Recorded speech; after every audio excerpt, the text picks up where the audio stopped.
the Kill Count, where we tally up the victims in all our favorite horror movies. I'm James A. Janice, and today we're looking at Saw, a low-budget film with a big impact released in 2004. Directed by James Wan and written by Leigh Whannell, Saw is one of the most influential horror films ever made, injecting life and brutality into a genre that had grown stagnant with Scream knockoffs aimed at teenagers. It was so successful, it would go on to spawn 6 sequels released on an annual basis throughout the rest of the decade, with an 8th film, Jigsaw, hitting theaters last year, and a 9th movie all but confirmed at this point. Saw's reputation And Saw X coming up this year. As senseless torture porn, this first film is no more graphic than your standard sleazy slasher. Sure, the sequels would get bloodier and bloodier, but the original Saw is more about the mystery of the Jigsaw killer, and of course, the traps that force his victims to make difficult decisions if they want to come out alive. The original also sets up the twisted storytelling and flashbacks within flashbacks that would give this series one of the most convoluted running storylines in all of horror. Over the next 8 weeks, I'll guide hardcore fans and the uninitiated alike through all of this madness. But right now, let's start at the beginning and get to the kills.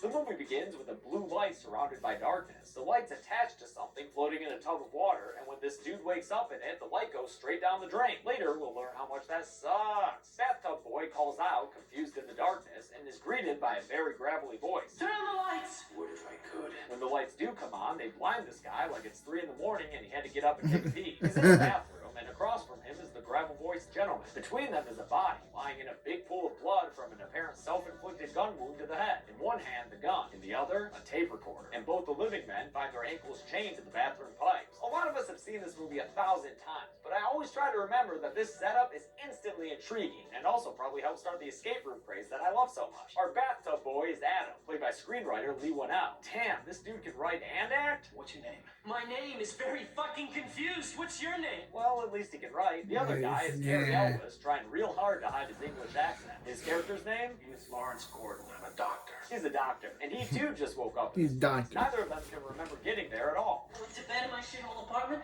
and woke up in an actual shithole. And this place is a shithole. Look at it. There's shit all over the walls. There's shit everywhere. Gordon realizes that the wall clock isn't covered in shit, so it must be new and placed there with a purpose, like a time-telling purpose. In his pants, Adam finds an envelope with his name on it, and inside is a very pushy tape. We'll play you when we get the time tape. Gordon's pants are home to another self-promoting tape, but with an additional bonus bullet. Oh shit, and there's a key in there too? But as us escape room aficionados could have guessed, the key doesn't work in any of the locks they have right now. That tape recorder would sure be handy though, and through the power of plaid and a bathtub chain, Adam's able to reach the dead body and retrieve the dead media device. The tape he plays gives the world its first listen to Jigsaw. Rise and shine, Adam. You're probably wondering where you are. I'll tell you where you might be. You might be in the room that you died. He calls Adam a voyeur and says now he has the chance to act instead of just watch. Pretty cryptic, and definitely not the tape you'd want to take to a desert island. Hoping to hear a better bop, Gordon tosses his tape to Adam. DJ Tubboy plays that track, and the tape gives Gordon some instructions. Your aim in this game is to kill Adam.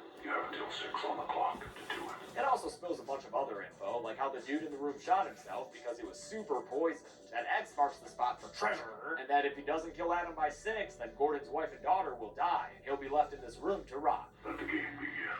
Oh. Could we do Catan instead? A closer listen reveals a very faint whisper saying, follow your heart, and looks like there's a shitty heart shit painted on that shitty toilet tank. Adam plugs his nose and fishes inside the bowl, but we find nothing. Then checks in the tank like any reasonable person would have done first. He finds a plastic bag with 2 hacksaws inside, and maybe that's it. Or maybe Adam is tossing the bag aside discreetly for a specific reason. When the saws do nothing against their chains, Adam throws his against the wall in rage, where it breaks off a piece of shit-covered mirror. Seems like those saws might prefer the taste of flesh. He doesn't want us to cut through our chains. He wants us to cut through our feet. That's what I'm saying, Gordy. Gordon says he knows who's doing this to them, and we launch into our first flashback of the series. Get ready for confusing time jumps, because this franchise plays with chronology as much as freaking Lost does. I watched this last week, and I watched this like this week. Played by Danny Glover, and they just found themselves a corpse strung up in razor wire. Detective Allison Carey, Dina Meyer of Starship Troopers, tells them how this dude had a real rough death crawling through this mess, and that they found a tape on the scene. Hello, Paul. You are a perfectly healthy, sane, middle-class male. Yet last month, you ran a straight razor across your wrist. See, now here's our first glimpse at Jigsaw's mentality. Middle-class male Paul here was apparently cutting himself, and rather than sympathetically ask what's wrong, Jigsaw sticks him in a room full of razor wire and says if he wants to live, he's got to escape before the door locks at 3 o'clock. We see Paul's death played out as he tries to win Jigsaw's game, in a scene edited like an industrial metal music video. It looks a little silly now, but it was a creative solution to the film's low budget and lack of coverage, so I ain't gonna hate. Paul's body is missing a piece of flesh, cut out in the shape of a puzzle piece, and thus the name of our condescending killer is born. Actually, technically speaking, he's not really a murderer. Ugh, this shit. There's sometimes this idea that Jigsaw technically isn't a killer since he just finds ways for his victims to kill themselves. Yeah, hey Jigsaw, maybe ask Charlie Manson how that shit holds up in court. Oh wait, you can't. He died in prison. The detectives find another body, this dude Mark, who was apparently, I don't know, fraudulently using a handicapped parking sticker or something. Jigsaw poisoned him and put the antidote inside a safe, the combination of which is written on the walls somewhere among all these numbers. But wait, there's also tons of glass on the floor. But wait again, he's smeared down in some flammable jelly so the candle he's using to light his way could become fatal. And it does. Mark is immolated after trying to win this impossible fucking game. But, you know, technically Jigsaw didn't kill him. The trap did. Yeah, well, who put him in the trap? Jigsaw did. Carrie points out a peephole and says Jigsaw likes to have a front row seat to his own games. She also finds a pen light on the scene that belongs to Dr. Gordon. Remember, we're still in the flashback, and in it, Gordon is talking about a patient with an inoperable tumor. He keeps calling the dude the patient, which I feel is pretty standard, but someone's not a fan of that clinical speech. His name is John, Dr. Gordon. Hey, speaking of Lost, it's Michael Emerson playing Zep, an orderly at the hospital who says the patient's It's King James from Arrow. Very interesting person. Gordon's lesson is interrupted by the school principal calling him to the office, and as he leaves, one of his students leers at him with some serious fuck-me eyes. Tap and Sing are waiting for him to return the pen light and take him to the station, but Gordon's cleared after he reluctantly gives them an alibi that we don't get to hear just yet. Must have been something embarrassing, like a bad night of diarrhea. For some reason, Sing has Gordon stick around to eavesdrop on a surviving Jigsaw victim telling her tale. What the hell kind of sloppy police work is that, Sing? Her privacy rights are getting all kinds of violated. The survivor, Amanda, who you might want to remember going forward, relays her story in a flashback replete with more music video style editing. She woke up in a room with the most infamous trap of the series fixed around her head. A reverse bear trap, as explained to her by Billy the Puppet in his premiere appearance. Hello, Amanda. I want to play a game. The device is hooked to her upper and lower jaws, and when the timer runs out, well, this happens. Oh, that poor wighead. The key to unlock the device is in the stomach of Amanda's supposedly dead cellmate, but after she thrashes her way out of the chair and starts the timer, it becomes evident that the dude on the ground by her is not in fact dead, but rather very much alive. Still, Amanda came here to win, so she puts it all on the field and grabs the provided knife to carve this dude's stomach open like a jack-o'-lantern. She stabs him a whole heap load of times, tearing apart his guts and searching through his entrails to find his stomach, which has the key inside. She manages to get the trap off just before it turns her head into styrofoam dust, and her victory parade of Billy and his trademark red tricycle comes out of the shadows to congratulate her. Congratulations. Most people are so ungrateful to be alive, but not you. Not anymore. Good job, Amanda. You won gratitude? Tap mentions that she was a drug addict, which, again, pretty harsh rehab treatment there, Jigsaw. But I guess in her case, it worked. Help me. Back in the shit bathroom, Adam discovers the mirror glass that broke off is two-way, and when he busts out the remaining glass, they find a camera in the medicine cabinet. Unbeknownst to either bathroom boy, on the other side of the camera is someone watching them with a taunting voice. I can see.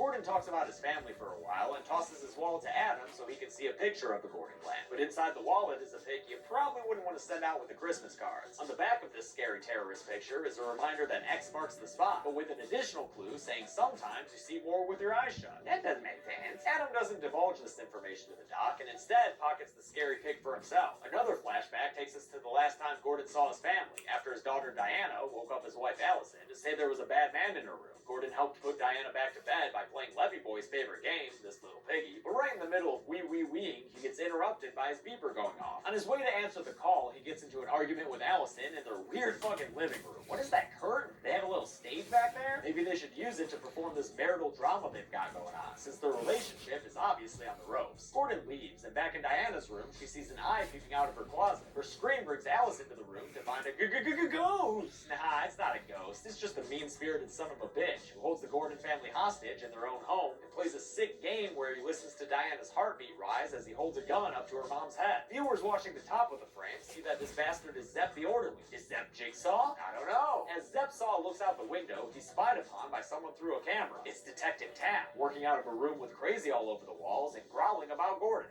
I never should have let you go. Heads up, this is now the present, but you'd be forgiven if you didn't know, since these flashbacks forget to announce themselves half the time. To maybe try to help with the confusion, the movie has a minute-long recap montage. But you're not even halfway over yet, Saw. This kind of hand-holding will be useful later on when the story gets crazy, but come on, we just watched all this shit. At least the montage gives us this insane goddamn transition where a car drives in front of a rueful-looking Danny Glover. What the fuck is that? Oh yeah, and now we're back in the past, when Tap let Gordon go after they all shared popcorn watching Amanda's messed up testimony. It must be haunting Tap, since he goes straight back to the station and rewatches the Jigsaw tape over and over again like it's his favorite YouTube channel. You're only helping Jigsaw's ad revenue, Tap. His obsessive rewatching pays off, though, when he hears a fire alarm in the background and notes a gang symbol on a wall. He and Sing check which fire alarms went off within the gang's territory, and voila, they're headed to an abandoned warehouse to get themselves a Jigsaw, not bothering with a warrant or any backup at all. Nothing could go wrong here. Inside the warehouse, they find an open space office that Jigsaw must use as a home base, and a crafting center. Oh, look at his cute little shoebox diorama. He'll definitely get an A on that. He'll also probably pass his kidnapping quiz, because they find a dude there under a red blanket, tied up and captured in a trap. Captured? When they hear the elevator coming up, Tap wants to hide and pretend they're not there to,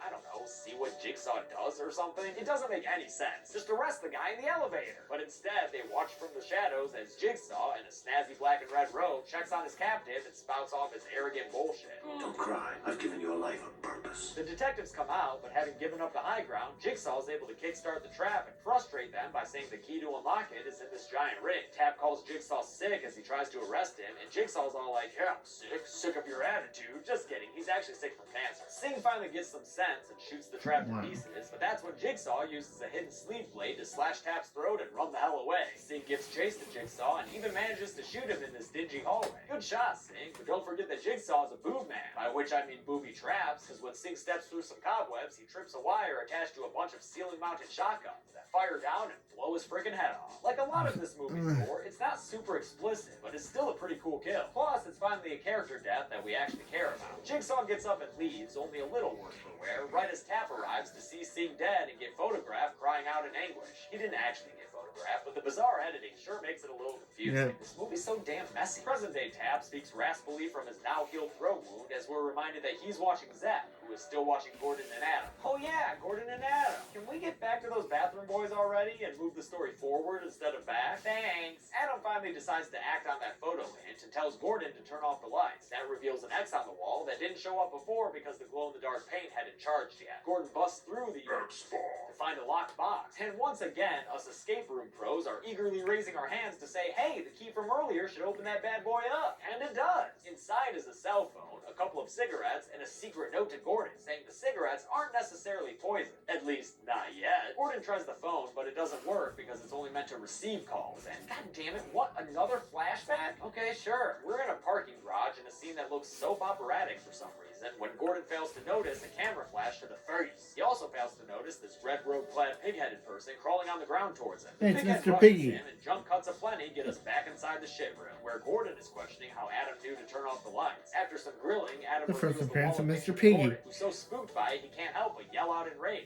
What are you doing to him, you bastard? This kind of desperation might just drive a man to murder. And Gordon eyes the note, the bathroom body's blood on the ground, and the cigarette, then puts all the jigsaw pieces together. He dips the cig into the very poisonous blood while Adam isn't looking, but then he turns off the lights and whispers something to Adam that neither Zep nor the audience can hear. When the lights come back on, they stage a little play, wherein Gordon offers Adam a smoke but gives him the unpoisoned cigarette instead. Adam smokes it and gives a very poor performance of a man being poisoned to death. So unconvincing that he gets heckled in the form of a shock through the ankle chain that makes him break kayfabe. Good plan though, Gordy. The shock apparently zaps some memory back into Adam's brain. I remember everything now. Cue another flashback where Adam gets home to his crappy apartment and into his homemade darkroom to develop pictures of, wait for it, Dr. Lawrence goddamn Gordon. Later on, after a darkroom nap, Adam wakes up to find all the lights in his apartment are off, which leads to perhaps the best constructed scene of the movie. Adam stalks around the darkened apartment, intermittently using his camera flash to get snapshots of visibility. It's nice and creepy, especially when the silence is broken by this.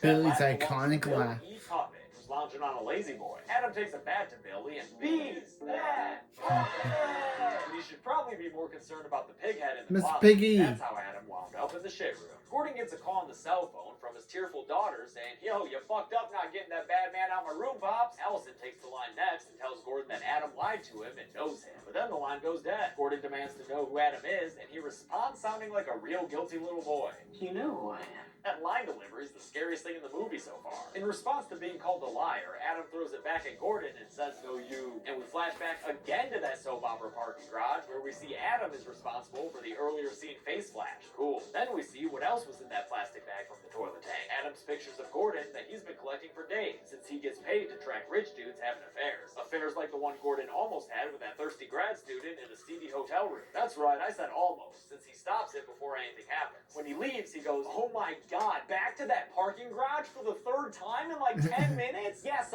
we know. There's a camera flash." Gordon questions Adam about who paid him to take pictures, and it turns out to be none other than Detective David Tapp. Damn, Tapp, aren't you getting too old for this shit? Gordon tells Adam all about Tapp in another montage wherein Cary Elwes kind of slips into his English accent when he says the word murders. He convinced himself that I must have somehow been involved with the murders. Haha, that's fun. We're having fun here. Right, guys? Adam sees a picture he didn't take and shows it to Gordon, who recognizes the person looking out a dirty old window. "It's a Zep in that picture, y'all." Whoa. Gordon starts yelling about how he's gonna pop that little pipsqueak. But time's up, Gordo. It's 6 o'clock and looks to me like Adam is still alive. Luckily, Allison is able to discreetly escape her ties before Zep comes in to kill her. And when he calls Gordon up to tell him the bad news, Allison fights back and wrestles with Zep over his gun. A few shots go off, which alerts Tapp across the street that shit's going down. Then Allison subdues Zep with some scissors to the leg. Tapp breaks into the apartment and gets in a shootout with Zep, during which Allison and Diana escape from the house and the series. Zep smashes the base over Tapp's head and runs off, saying he's got to go run some errands and kill Dr. Gordon. Tapp recovers and chases him in the absolute worst car chase I've ever seen in a movie. I It's agree. just blazing ended shots I of agree. the two of them driving. Wow, this is real bad. Gordon doesn't realize his family got away because all he hears is OK Corral going down over the phone. So in order to escape and save them, he ties a shirt tourniquet around his leg,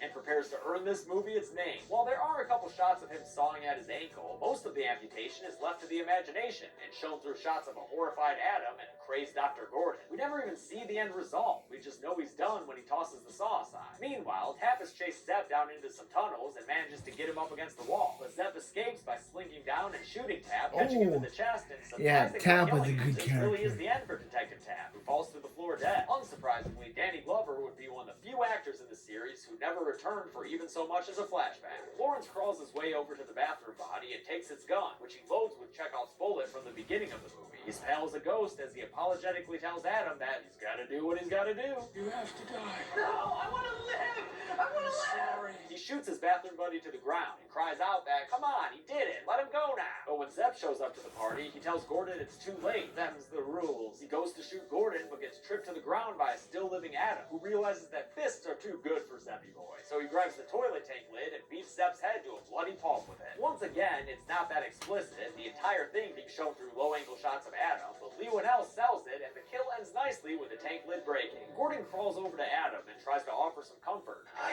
have to go and get help. Yeah, if I'm Adam, I'm not convinced Yeah, this is gonna go work. get This help, and Bugs then- a zombie and then looking next motherfucker appearance all is 7. supposed to be his salvation. Color me skeptical, or color me cynical. I don't care. Just color me. I don't think he something ever got so I don't help. look like this Dr. Gordon ghoul. He crawls Yeah, he never out, got help. obviously to bring He someone said, "I'll back go to get him, help," but then he Adam just wisely steamed his starts leg looking and for his then own rescue he in saw the form of a 7. key on Zep's So, body. yeah, he Instead, never got finds a tape help. player, revealing that Zep is not the evil mastermind of this movie. He's merely been a pawn this whole time. Hello, Mr. Handel, or as they called you around the hospital, Zep. The tape reveals Zep was poisoned by Jigsaw and could only earn the antidote by kidnapping the Gordon family and killing them if Lawrence failed. This is an amazing twist if you didn't know it was coming, and I'll forever remember seeing this the first time and having my freaking mind blown. Adam's freaking mind is blown too, and as he sits there in astonishment, we get another great image, that of the bathroom body slowly waking up from its 8-hour nap and getting in a well-deserved cat stretch. This is John Kramer, the man we saw in Gordon's hospital bed, and he is the real Jigsaw killer, the mastermind behind everything we've seen so far. He tells Adam how he was supposed to escape all along. Key to that chain is in the bathtub. But that's pretty shitty, John. Adam didn't even have a chance to retrieve that thing. After a crazy quick montage showing many of this movie's moments, Jigsaw turns off the lights and delivers the most amazing final words of a horror movie I've ever seen. Game over. Fuck yes. Adam was left screaming in the dark, but he doesn't go on this kill count. You're just gonna have to trust me during this series. Plenty of other people did wind up on the count though, so let's see how many at the numbers.